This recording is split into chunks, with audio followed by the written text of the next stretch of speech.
नमस्कार। India debate में आप सबका स्वागत है। मैं हूं आशुतोष पाठक। मित्रों, आज मैं आपके सामने उनकी वो साजिश बेनकाब कर रहा हूं जिसके बारे में आप सपने में भी नहीं सोच सकते कि ऐसी बात हो सकती है।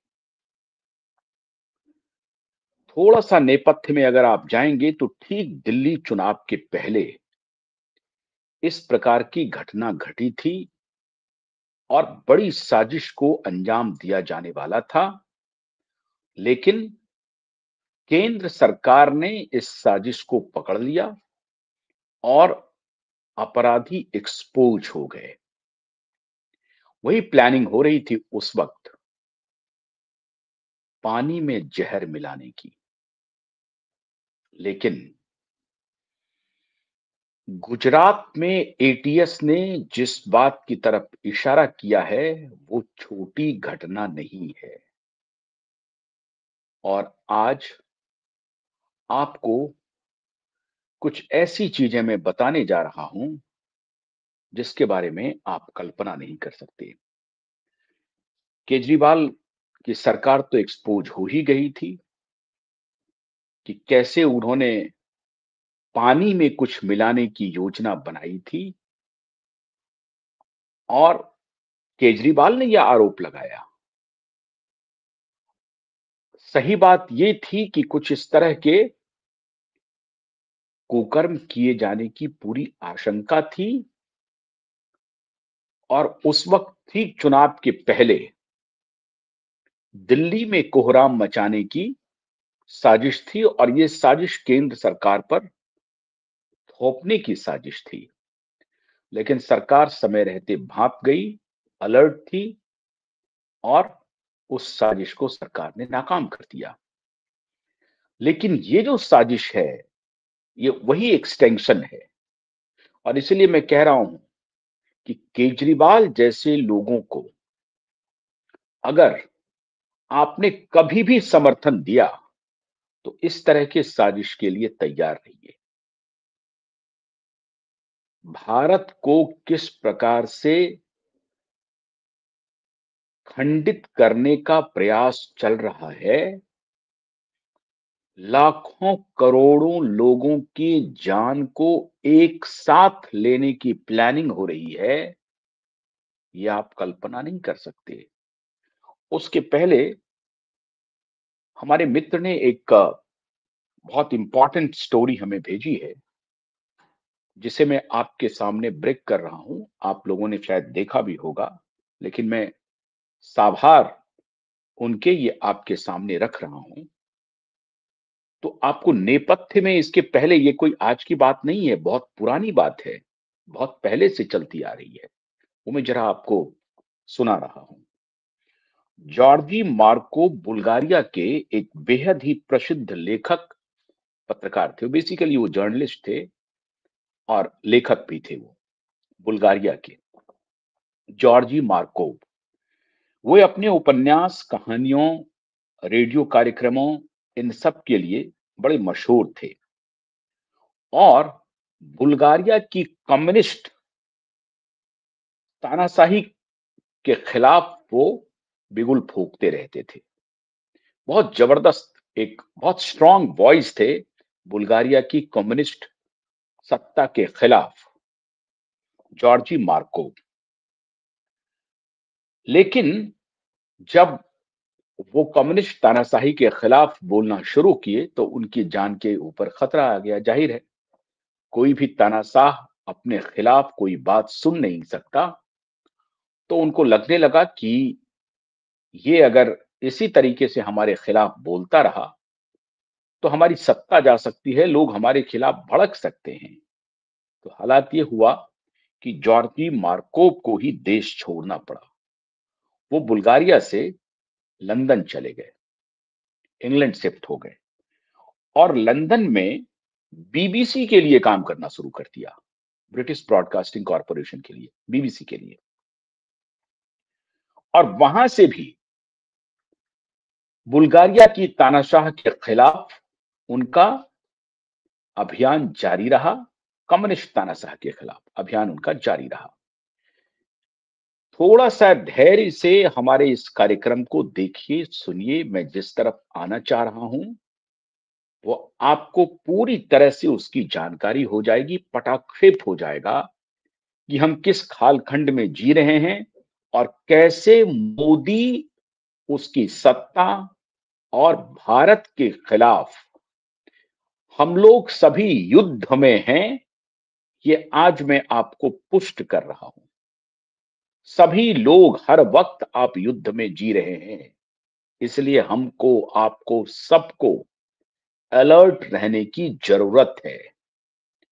जिस स्टोरी के बहाने उस स्टोरी के ट्रेल को मैं आपके सामने ला रहा हूं, तब आपको पता चलेगा कि कैसे भारत के खिलाफ साजिश इतनी गहरी हो रही है।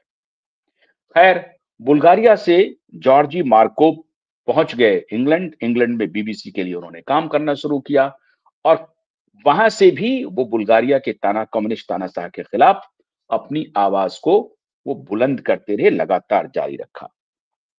7 सितंबर 1978 की 7 सितंबर 1978 की शाम को लंदन के वाटरलू ब्रिज पर खड़े होकर वे अपनी बस की प्रतीक्षा कर रहे थे। कौन? Georgi Markov. 7 सितंबर 1978। इतने में एक अनजान व्यक्ति उनके पास आया।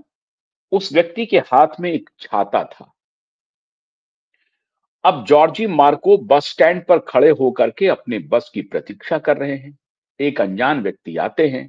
अनजान व्यक्ति के हाथ में छाता होता है और वो वह व्यक्ति जानबूझकर जॉर्जी मार्कोव को पीछे से छाते का जो नुकीला पोर्शन है वो उसको चुभाता है। अब वो उसको लग रहा है कि भाई कौन है, क्यों ऐसा हो रहा है। पलट के जब वो देखता है तो वो माफी भी मांग लेता है वो व्यक्ति छाते से। और छाते का जो अलग अलग सिरा होता है छाते में, आप देखते होंगे, और उसमें आखिर में निकला होता है एक नुकीला सा रॉड टाइप का। तो उस रॉड को वो जॉर्जी मार्कोव के जंघे में पीछे से चुभने की कोशिश करता है। एक बार, दो बार नहीं, दो तीन बार किया तो बोला कि गलती हो गई, गलती हो गई। वो चुभा देता है। फिर उसको लगता है कि किसी ने उसकी जांघ पर चूटी काट ली है। पलटते हैं, वो उस तरफ देखता है। वो अनजान व्यक्ति को जॉर्जी मार्कोव कहता है कि आप क्या कर रहे हैं? तो जॉर्जी मार्कोव को वो व्यक्ति कहता है कि गलती हो गई, और वो माफी मांग लेता है, वहां से चला जाता है। जॉर्जी मार्कोव अपने घर पहुंचते हैं। लगभग 4-5 घंटे के बाद, सिर्फ 4-5 घंटे के बाद, उन्हें हल्का सा बुखार आता है। जॉर्जी मार्कोव को माफी मांग करके चला गया, लेकिन जॉर्जी मार्कोव को जो चोटी सा लगा था, जो चुभाया था, वो अपने जॉर्जी मार्कोव भी अपने घर चले आते हैं और 4-5 घंटे के बाद उनको एक थोड़ा सा फीवर आता है। धीरे धीरे वो बुखार बढ़ता जाता है। उसके बाद बुखार उनका असह्य हो जाता है, उनको हॉस्पिटल में भर्ती होना पड़ता है। वो हॉस्पिटल में जाके भर्ती हो जाते हैं। 4 दिन तक डॉक्टर उनको दवाएं देते हैं, उनकी पूरी कोशिश करते हैं कि उनको उनका बुखार उतर जाए, वो ठीक हो जाए। लेकिन उनका बुखार उतरने की बजाय और चढ़ता गया और स्थिति डॉक्टर के हाथ से बाहर निकल गई और 4 दिन के बाद जॉर्जी मार्कोव की मृत्यु हो गई। अब जो मैं कहने जा रहा हूं ना, उसे ही आपको ध्यान में रखना है। उसे ही आपको ध्यान में रखना है। और अब आप आएंगे कि भारत में क्या चल रहा है। खैर, उनकी मृत्यु हो गई। बाद में जब उनके शव का पोस्टमार्टम किया गया कि ये ऐसा बिल्कुल हट्टे-कट्टे व्यक्ति थे, ये कौन-सा फीवर आया उनको, और बिल्कुल 4 दिन के अंदर वो फीवर से उनकी मौत हो गई। तो डॉक्टरों ने कहा कि इनका पोस्टमार्टम करना चाहिए, क्योंकि डॉक्टर को कुछ समझ में नहीं आ रहा था कि बीमारी क्या है। बाकी सारे चीज ठीक लग रहे हैं, सारे पैरामीटर्स ठीक है। लेकिन ऐसा हुआ क्या, जो जॉर्जी मार्कोव एकदम से बीमार हो गए और फौरन इतना बुखार हो गया और फिर उनकी मौत हो गई। तो डॉक्टर ने पोस्टमार्टम की। खैर, पोस्टमार्टम जब किया तो उसके जांच में एक बॉल पेन के आगे लगी हुई बॉल के आकार का के प्लेटिनम इरिडियम अलॉय का एक प्लेट मिला। समझे आपको, वो जो चुभा हुआ था ना जंघे में, वहां पे एक प्लेटिनम बॉल पेन के आगे जो होता है उसका एक प्लेट मिला जो उसके जंघे में चुभा हुआ था।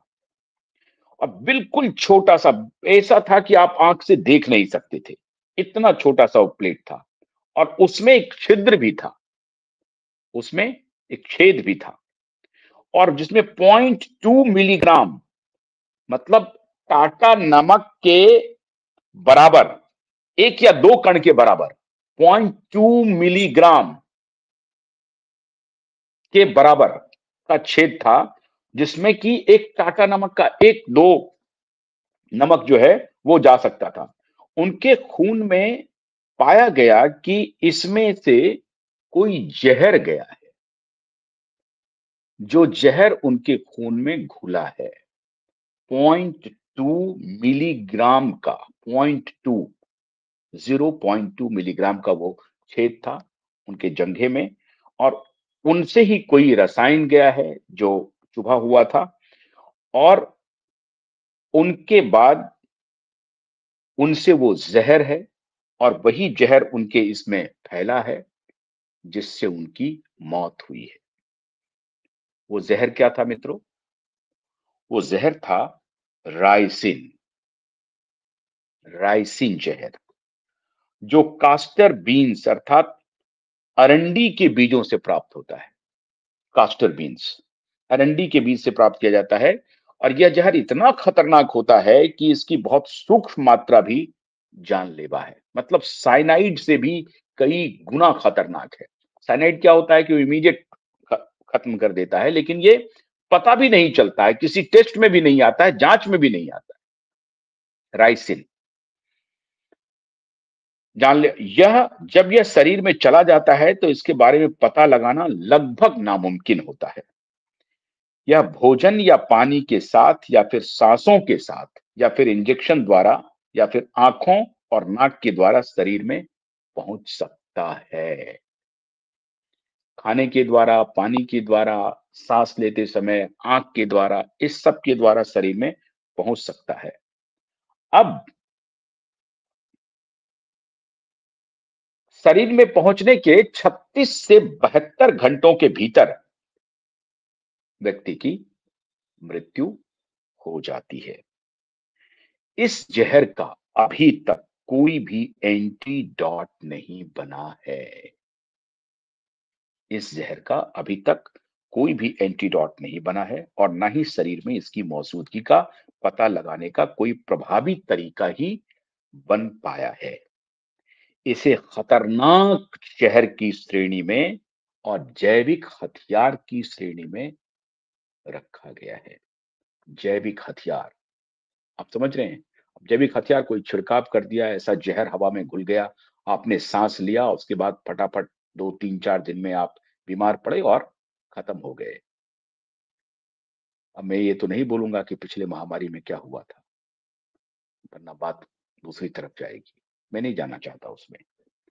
अब असली कहानी शुरू हो रही है। अब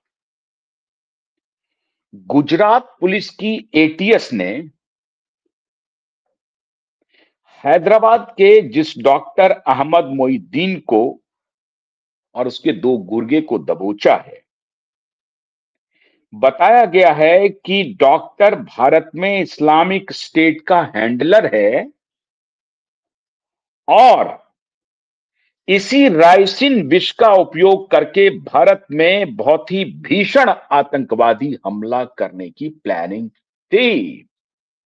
न कहीं कोई बॉम्ब ब्लास्ट, न कोई गोली चलेगी, न कोई हंगामा होगा, और इसे महामारी बता दिया जाएगा, और इसे किसी इलाके में अगर मान लीजिए पानी में आपने डाल दिया या स्प्रे कर दिया, रेस्टोरेंट पहुंच गए, वहां आपने कहीं पर डाल दिया, आप कल्पना कीजिए क्या स्थिति होगी। एक ही साथ एक ही साथ हजारों लाखों को मौत की नींद सुला देगा। और इस पर बहुत लंबे समय से ट्रायल चल रहा है मित्रों, बहुत लंबे समय से। अभी जो डॉक्टर मॉड्यूल पकड़ाया है ना, ये डॉक्टर मॉड्यूल इसीलिए उनके आतंकवादियों के सबसे चहेते मॉड्यूल में से एक है। फिदाइन भी उतना कारगर नहीं है। फिदाइन अगर इसी राइसिन जहर को लेकर के आगे बढ़े तो बड़ा कारगर है, लेकिन अगर राइसिन जहर के अलावा उनका कोई काम होता है तो बहुत कारगर नहीं है फिदाइन। फिदाइन कारगर होता है आपको, फिदाइन कारगर होगा आपको तब जब राइसिन जैसे जहर को वो स्प्रेड करे या उसे कर पाने में उसको कामयाबी मिले। अमोनियम नाइट्रेट लेकर के वो पैनिक में, जो लाल किले के पास ब्लास्ट हुआ, वो पैनिक ब्लास्ट है अमोनियम नाइट्रेट का, क्योंकि वो इसको शिफ्ट करके कहीं और ले जाना चाह रहा था। नाइट्रेट बम विस्फोट, उसमें भी सैकड़ों हजारों लोगों की जान जा सकती थी, लेकिन ये जो कारगुजारी है, ये जो प्लानिंग है आपकी हवा में जहर घोलने का, आपकी पानी में जहर घोलने का, आपके खाने में जहर घोलने का, इसके बारे में तो आप सोच भी नहीं सकते हैं, कल्पना भी नहीं कर सकते हैं। इस तरह का, अब ये जो हैंडलर है जिसे गुजरात पुलिस ने हैदराबाद से गिरफ्तार किया है, अहमद मोइद्दीन और उसके दो गुर्गे को, यह बताया जा रहा है कि इस्लामी स्टेट का हैंडलर है और ये पूरी तरह से इसी राइसिन जहर का इस्तेमाल करते हुए भारत के विभिन्न इलाकों में टेरर अटैक करने वाला था, और जिसे सरकार समझ भी नहीं पाती, हम आप समझ भी नहीं पाते। हमें आपको लगता कि बीमारी कोई आ गई है और इस पे फार्मा माफिया कुछ और अपना धंधा शुरू कर देते। बिल गेट्स का अलग खेल शुरू हो जाता कि महामारी आ गई, डब्ल्यूएचओ कहना शुरू कर देता कि साहब ये जो वेरिएंट ऑफ कंसर्न है, और फॉरेन डब्ल्यूएचओ कमान संभाल लेता और उसको कह दिया जाता कि ये एपिडेमिक है, और जो लोकल इलाका है, लोकलाइज्ड एरिया है, उसमें एकदम से उसको कॉर्डन ऑफ कर दिया जाता। और अभी आपको मालूम नहीं है, डब्ल्यूएचओ एक ट्रीटी तैयार कर रहा है जिसमें अगर मान लीजिए कि इस तरह की घटना तो वो करवाता ही रहता है, उसको तो उसके ऊपर कोई भरोसा नहीं है अब डब्ल्यूएचओ के ऊपर, लेकिन अगर कोई एपिडेमिक आता है, एपिडेमिक का मतलब होता है जो स्थानीय स्तर पर हो, और पेंडेमिक जब वो आप उसका स्केल बड़ा हो जाता है, तो अगर कुछ इलाकों में हुआ तो वो एपिडेमिक कहलाता है। तो अगर एपिडेमिक का सिचुएशन आता है, मान लीजिए कि किसी इलाके में 100 आदमी एकाएक गुजर गए और उसका जो कारण है वो फीवर है या एक ही तरह का सिम्टम है जिसमें लोगों की मौत हो रही है, तो उसे डब्ल्यूएचओ एपिडेमिक डिक्लेयर कर देगा। इधर खेल हुआ है जैविक हथियार का,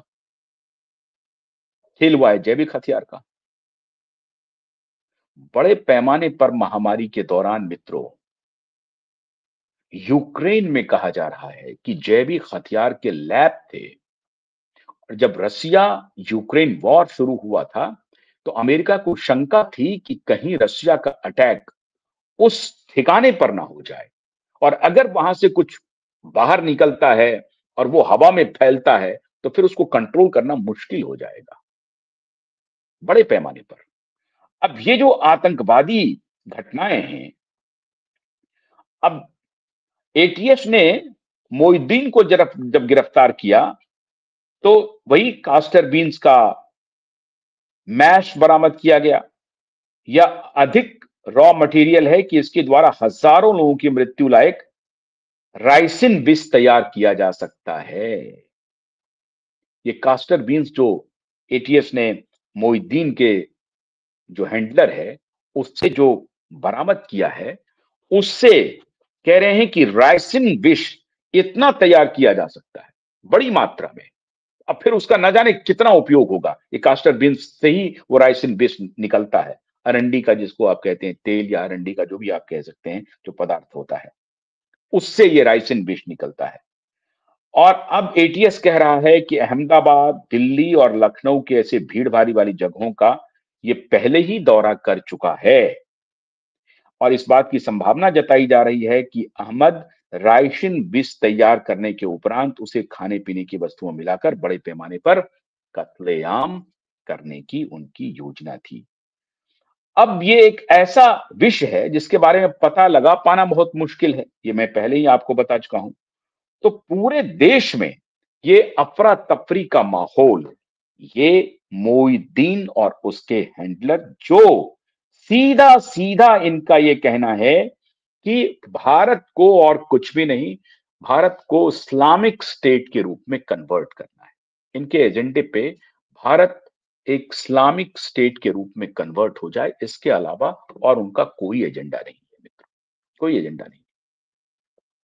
तो ये है इतनी गहरी साजिश जिसे मैं आपके सामने आज रखा हूं। और ये सूचना जब मुझे मिली तो आप हैरान हो जाएंगे कि भारत सरकार के कुछ बड़े अधिकारियों से भी हमने संपर्क करने की कोशिश की और मित्रों पता चला है कि भारत सरकार, आप समझिए कि डू इट यस्टरडे बेसिस पे लगातार इस दिशा में देश के एक एक कोने पर सरकार और खुफिया एजेंसी की नजर है। कल जब प्रधानमंत्री ने भूटान में कहा कि whosoever is responsible will be brought to justice, इसका मतलब आप समझिए कि भारत सरकार चाक चौबंद है। लेकिन प्लानिंग देखिए मित्रों, दूसरे प्लानिंग के बारे में अभी मैं थोड़ी देर के बाद बताऊंगा आपको। प्लानिंग देखिए कितनी गहरी है, कितनी गहरी प्लानिंग है कि बॉर्डर पर जो युद्ध होगा सो होगा, हवा में जो होगा सो होगा, बॉम्ब ब्लास्ट जो हम करेंगे वो करेंगे, इसके अलावा भी करेंगे।